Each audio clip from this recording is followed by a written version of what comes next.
C'est parti pour la présentation du programme Foxit Reader en version 4.3. Je vais lancer l'installation.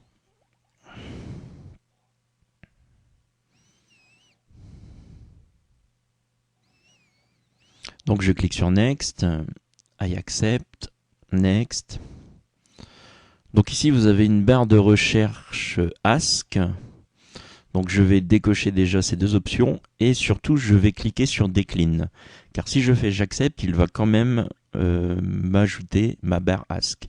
Donc je fais Decline, je clique sur Défaut, ici je fais Suivant et Installe. Je ne vais pas lancer le programme tout de suite, je vais le rendre comme programme par défaut pour les fichiers PDF et je vais créer une icône Finish. Alors, la petite icône IB, direction poubelle. Alors, je vais vous montrer l'intégration dans les navigateurs Internet. Je vais lancer le navigateur Mozilla Firefox. Je vais utiliser un moteur de recherche. Je vais rechercher fichier PDF. Je descends un petit peu. Et quelque part, je devrais avoir ici une URL qui se termine par .pdf. Donc je vais cliquer dessus et automatiquement le programme Foxit Reader s'intègre dans le navigateur internet. Donc ici je peux enregistrer mon fichier PDF, chose que je vais faire sur le bureau. Je peux bien sûr imprimer mon fichier PDF, naviguer de page en page. Je peux zoomer avec l'option plus et l'option moins.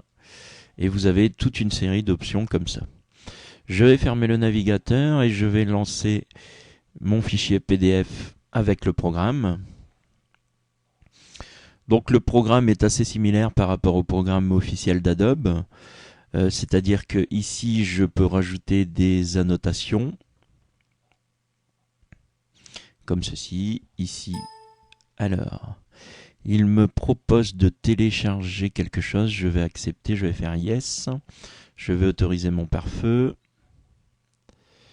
Je vais cliquer sur Download.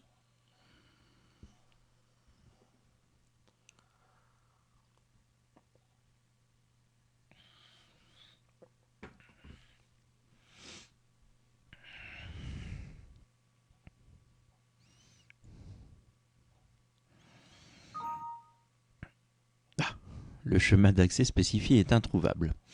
Enfin bref.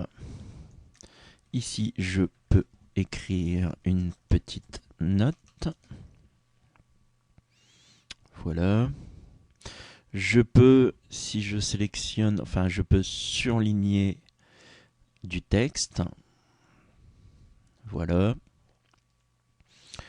Et sinon, il y a un peu plus d'options donc que dans le programme officiel. J'ai ici dans Edit, je peux attacher un fichier, voire même ajouter une image ou une vidéo.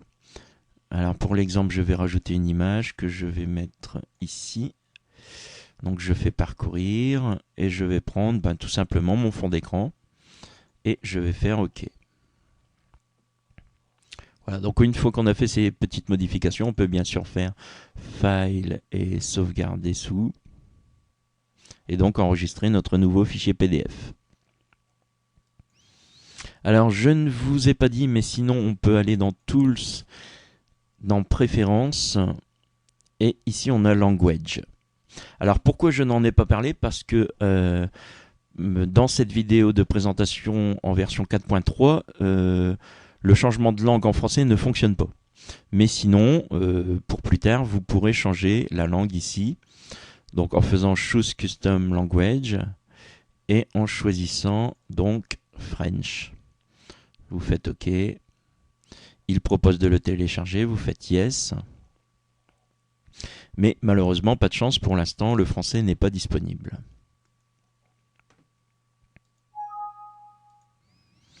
Voilà, c'est tout pour cette vidéo de présentation.